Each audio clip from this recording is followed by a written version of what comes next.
Thank you. On behalf of the Dean and Chapter of Westminster, I'd like to offer a very warm welcome to all of you who are members or associates or friends of Policy Exchange here this evening. Many of you I know I'm welcoming back to College Garden, but if you're here for the first time, do take the opportunity to have a look around this wonderful oasis that's not very well known in the centre of Westminster. It's a great pleasure to have you here. I hope you have a very pleasant and successful evening. And look, my prayers are answered. No rain. Thank you. Thanks very much, Jane. I'm Alexander Downer. I'm the new chairman of Policy Exchange and delighted that this evening, at the first ever meeting of Policy Exchange I've presided over, we have the Prime Minister here. So on a day that would have to be regarded, Prime Minister, as a good day for you, it's particularly good to have you here. As the Prime Minister arrived, the sun came out. Clouds had been threatening, but the sun came out when the Prime Minister arrived. So thank you all very much for coming and for supporting Policy Exchange. And I'd now like to ask the Director, Dean Godson, to introduce the Prime Minister. Thank you.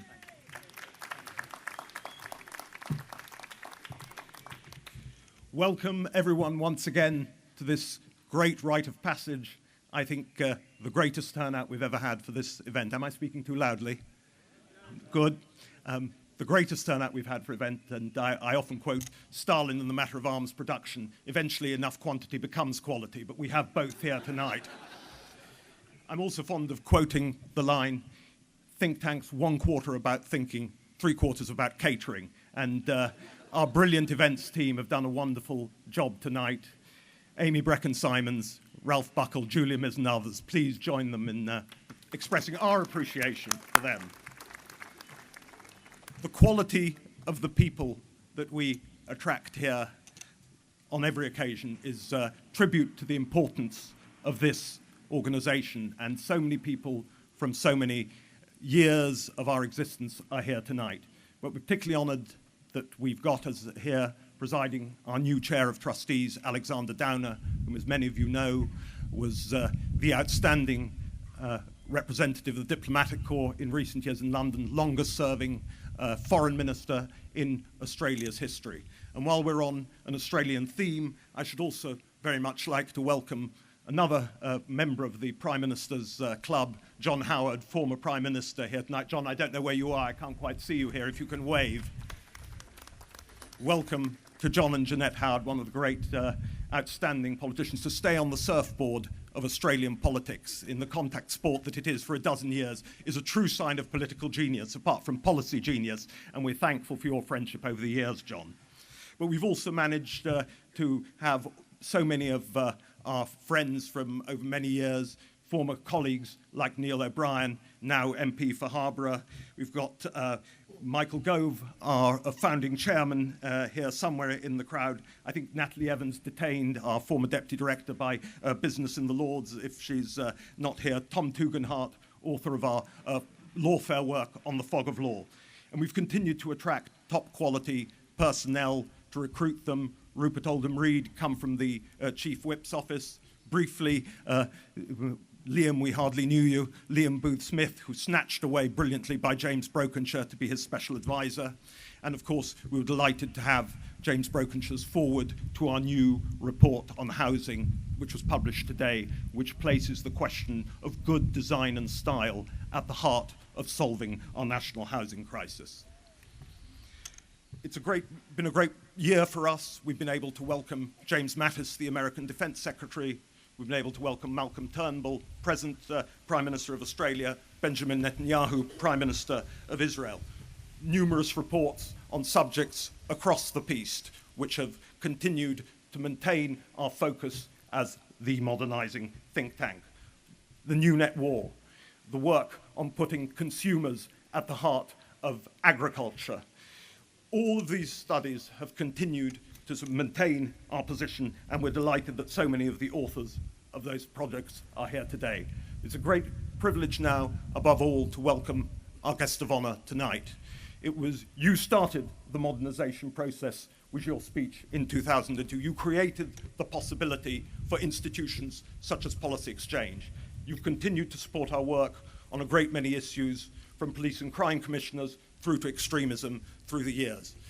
Above all, in that context, you've maintained the necessity of modernising our institutions, reforming those institutions, but also ensuring that burning injustices are rectified. And that is at the heart of your mission now, and it's the heart of what we do at a policy level as a charity with all of our friends here across the party political divides, from all parties and no parties, to ensure that there is a new national consensus. Prime Minister, thank you for taking the time on this auspicious day, and we very much look forward to hearing what you have to say. Thank you. Thank you very much, Dean. Thank you. Thank you very much indeed, Dean and Alexander. And it's a great pleasure to be able to join you here this evening, everybody. I have to say, Alexander, I think when you stepped down from your role as High Commissioner, we all wondered what London would do without you. So we're very pleased you've been able to find a role here in London and here at Policy Exchange in particular.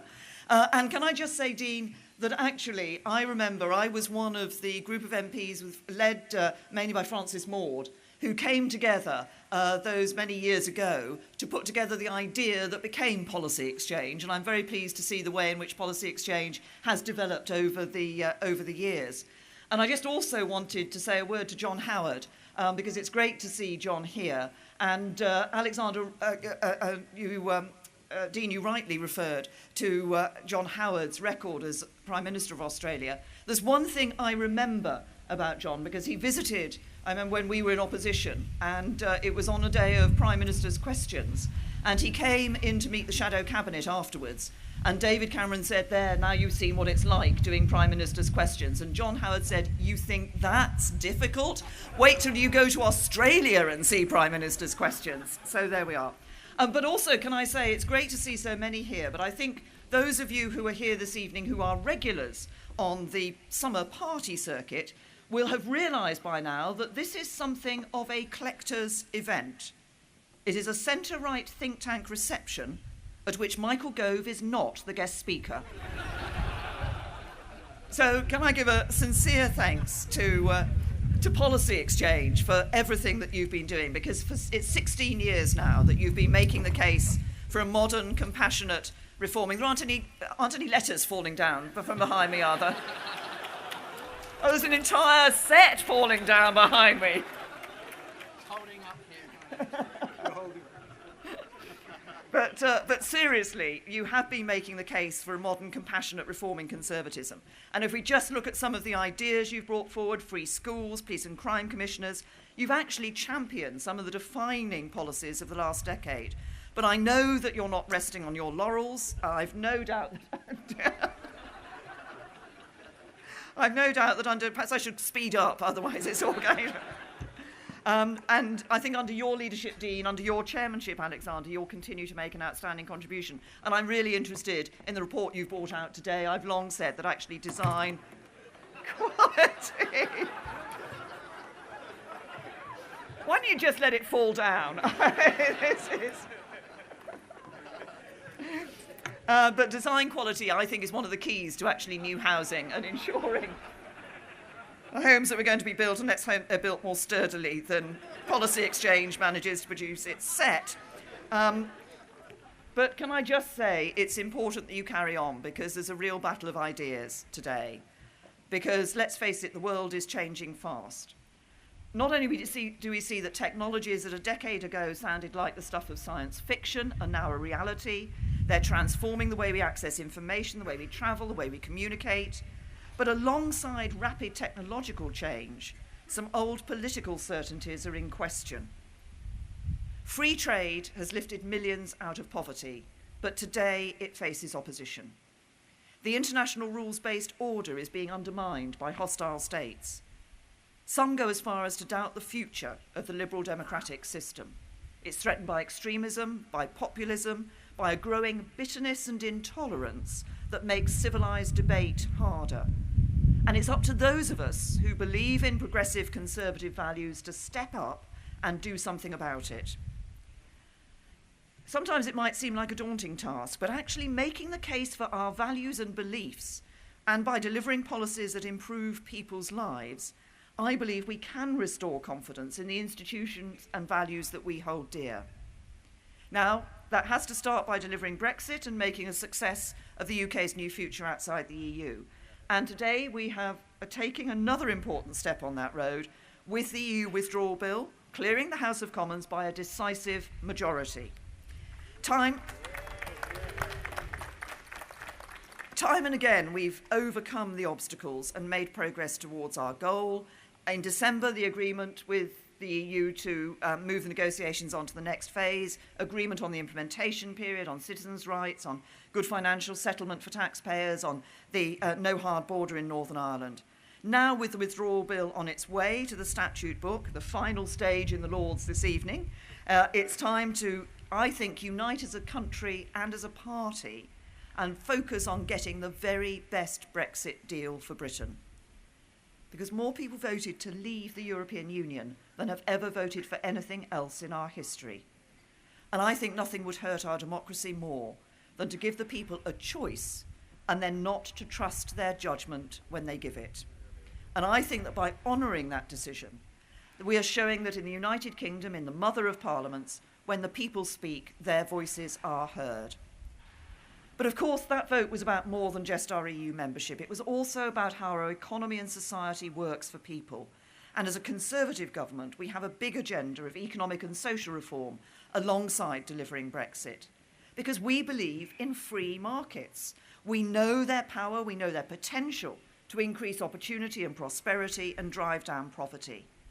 But we also know something else, and that it is that markets don't work unless government steps up to its responsibilities. So that's why we're implementing a modern industrial strategy, fixing the foundations of productivity, the skills of workforce, our infrastructure, our business environment. But it doesn't stop there.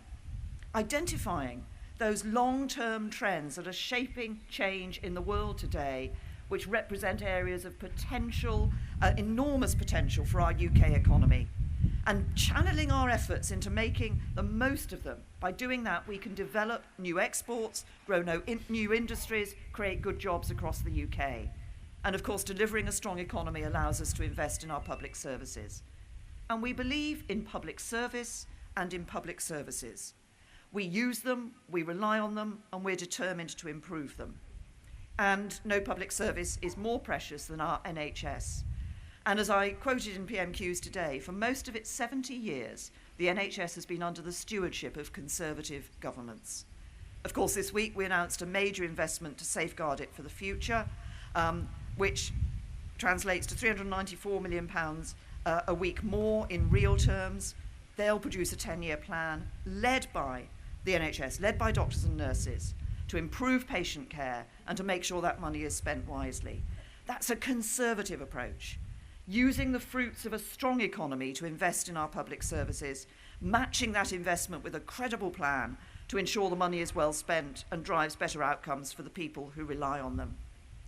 So I think that on the big issues at stake today, on Brexit, on the economy, on our public services, it's clear that the real intellectual energy is on the centre-right.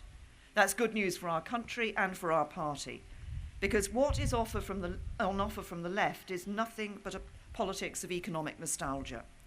Pessimistic about the future, suspicious of new technology, ignoring a changing world, taking refuge in the failed policies of the past.